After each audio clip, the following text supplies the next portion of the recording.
cheese.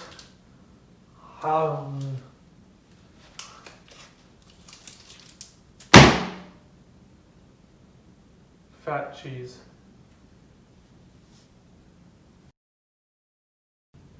Greetings, furries. Today we will be making food.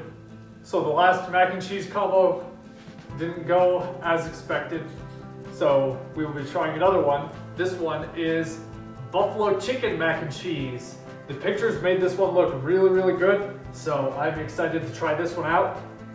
The first note is they suggested Velveeta, and although Velveeta is good for queso, no child of mine is going to be eating any genetically modified cheese bricks, especially ones that aren't even refrigerated. So we are going to be using some extra sharp Kraft cheddar for this one. That was their other alternative. I also threw in some blue cheese to top it. One of the other recipes I looked at had that as the option, so that sounded great. I'm going to do that. I'm also throwing in some green chilies because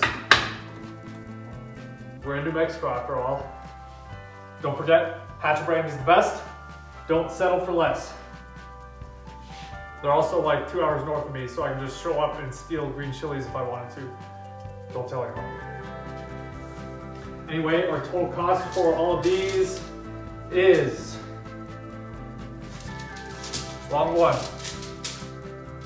about $25 because I forgot to put the cheese block in when I bought it. For the side, I was looking at things that go good with mac and cheese, and I found a recipe for some Italian style sweet peas, so I'll be making that next. Other than that, hopefully if my garden is successful, I will also be topping this with some fresh green onions, but we will see at the end if that's possible. Other than that, I guess we'll get started by doing our ground chicken, because I didn't want to cube up chicken, that's too annoying, so we will just do ground chicken and it'll mix in better anyway. So let's go ahead and get this started.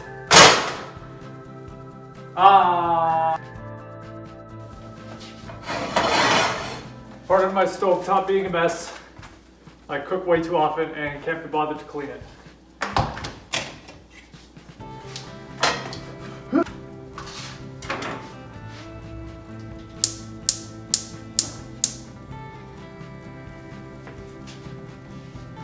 I don't remember if I need to add olive oil or not, but I'm just gonna.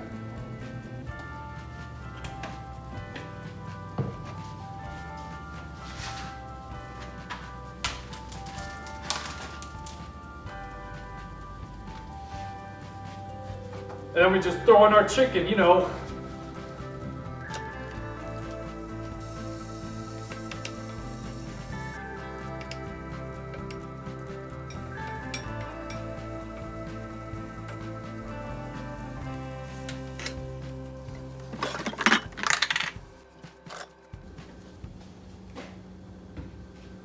With the chicken draining, we can now set up our base.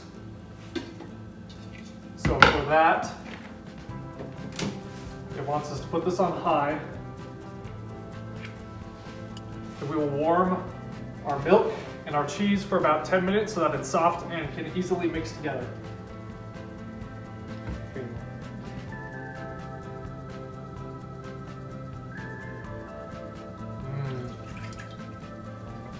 Build strong bones.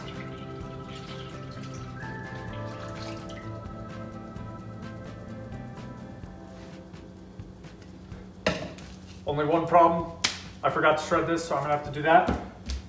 But let me at least throw the cream cheese in first because I clearly can't shred cream cheese. Or can I?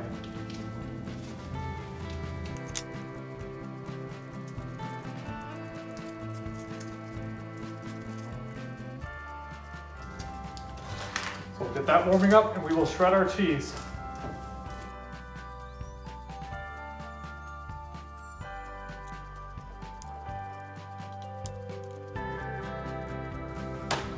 So we let that warm up just enough. I think we are ready to add in everything else. So the first note is that I didn't add the ranch seasoning to the chicken, because if I do that in the pan, then half the ranch seasoning gets left behind. So I'm just going to add the chicken in like this.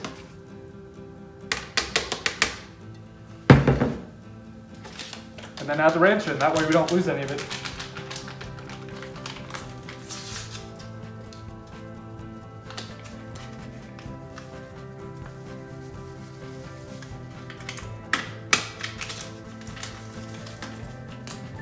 And I was just throwing everything else.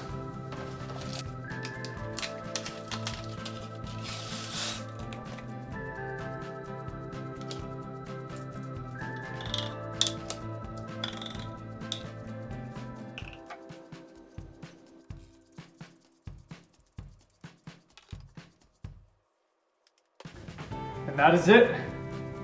Now I'll just stir this up so that it's evenly distributed. And we are ready to cook this on low for 3 hours.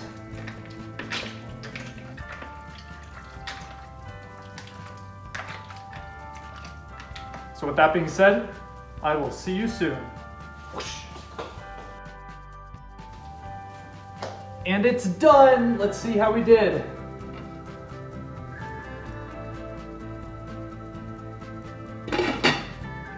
Ooh, spicy. Lastly, we need to add our toppings in, so let's go ahead and get that taken care of, and then I will set up our bowl and we'll see how we did. Well,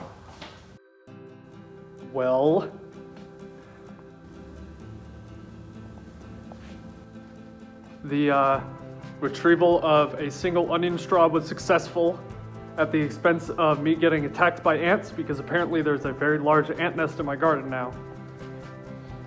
But I at least got one.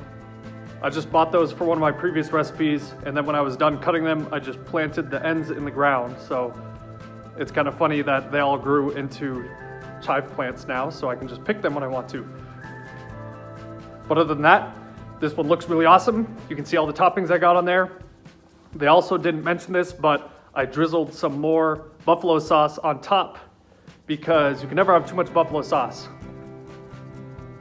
But anyway, sorry. But anyway, feel free to try this one out, see how you like it, change up whatever you want, you know the drill.